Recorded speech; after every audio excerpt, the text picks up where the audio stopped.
Hi guys, it's Sarah, and today I am going to do a video that talks about the top 8 books I would like to read in 2018. And I saw this video on Megan and Sue's channel, which is called the restricted section. So I will leave that link down below. I'll leave their video linked down below if you guys want to go and check that out. But they both had their top 8 books that they want to read in 2018. I thought that was a really cool idea. I thought about choosing 18, but I thought that'd be way too much. So I thought 8 was perfect. So when I saw them do it, I was like, yes, that's great. So I'm going to do my own list. So these books are going to be all books that I currently own. They are currently on my shelves. They're not going to be any new releases. They're not going to be any Kindle books. They are all physically on my shelves, and I would like to read them next year. Okay, so the first one is going to be Winter Garden by Kristen Hanna. As you may have known, I just read The Nightingale by Kristen Hanna, which was my first book by her, and it easily moved into my top 10 favorites of all time. It was a phenomenal book. So I would like to go ahead and read some more by her.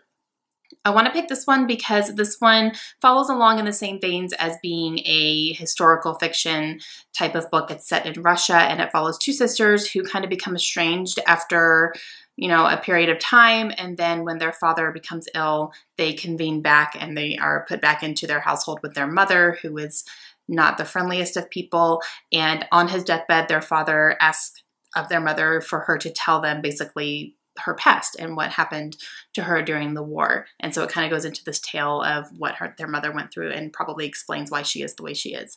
I've heard amazing things about this book as well.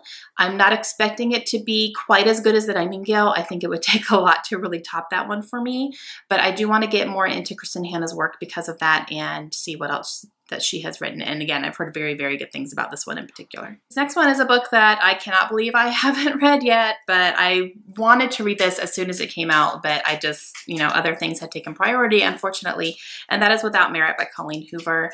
I just really want to read this. I've heard very, very mixed things about it, but I've heard if you really like Colleen Hoover in general that you're going to like this one too. It may not be your favorite, but it's still good. So I have hopes for it. I think it's going to be good. I'm not expecting it to be as good as some other ones that I have read, but I'm still really excited to read this. And I believe the only thing I've heard about this one is that it follows a family and one of the daughters is named Merit. And that's really all I know. I think it's like a family drama type of thing, but I'm really excited to read it. So this needs to be a priority for me in 2018. All right, this next one is a book that I started and I never went back and finished it, and that is The Chemist by Stephanie Meyer. Now this book I tried to get from the library when it first came out, and I ended up getting my hands on it. However, I couldn't keep it long enough in order for me to finish it because people behind me kept putting holds on it. So I could never have it for, the full 2 weeks for me to actually finish it because I had other things going on as well. So I just didn't have the time to put into this book, especially because it is a bigger book. So I never was able to keep a hold of it. So I just said, fine, it's fine. I'll just get it another time and whatever. And then my very, very sweet friend Alana offered me her copy because she read it. She wasn't going to hang on to it. So she said, if you want, I will send you my copy. And I was like, oh my gosh, yes, please. So I still have it, Alana. It's still on my shelves. I haven't picked it back up yet, but in 2018, I really want to. I did get about almost 50 pages into it. And from what I read, I was enjoying it. So I would like to. Obviously, I need to start over because it's been quite a few months since I have picked it up, but I do want to read this entire thing and make it a priority.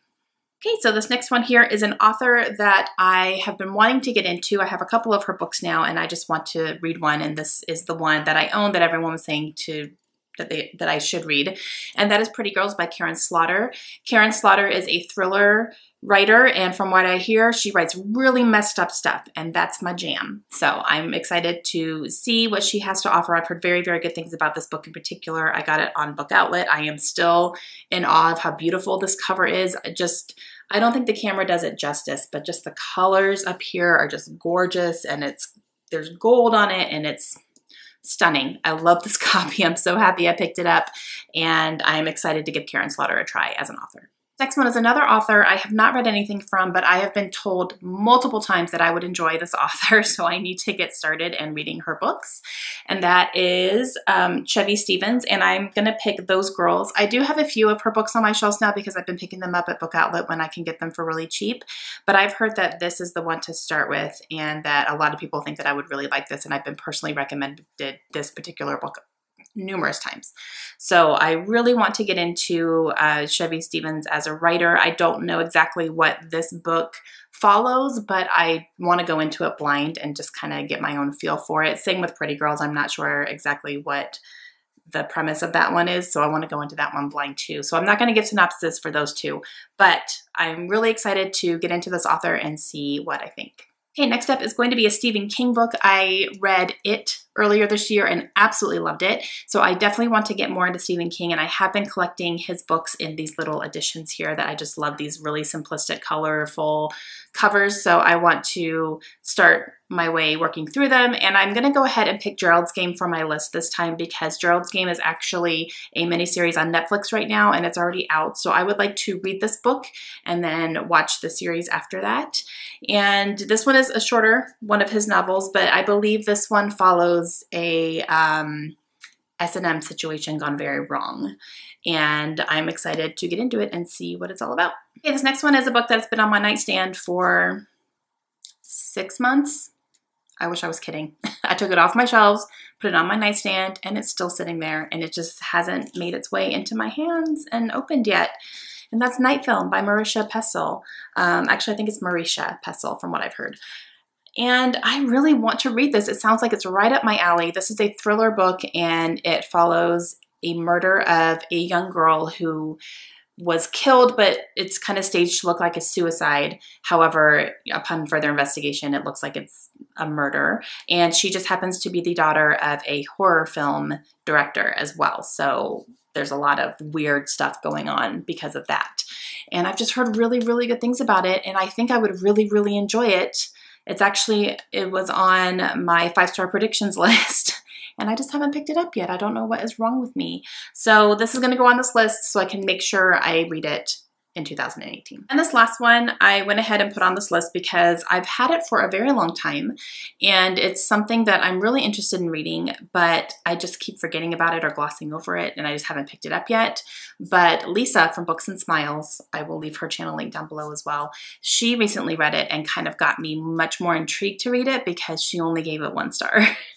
And I have seen nothing but 4- and 5-star reviews for this book, and she gave it a 1. So that makes me really curious as to what I would feel about it. And that's Forbidden by Tabitha Zuzuma. Now, this book is a very taboo book, I guess you could say, because it follows an incestual relationship between a brother and a sister. And I've heard it's really well done. I've heard even with the subject matter, it's still a very good book and well written and heartbreaking and all that. But Lisa gave it a 1 star, so I'm really interested to see what I would think because Lisa and I tend to have very similar tastes. So I'm really interested to see what this one is going to do for me. So I went ahead and put it on my list. Okay guys, those are the top 8 books that I am planning to make a priority in 2018. If you've read any of them, let me know. Let me know which one I should start with, which one should I read first, and let me know if there are any books that you have that you are trying to make a priority in 2018. And I will talk to you guys again soon. Have a great day. Bye.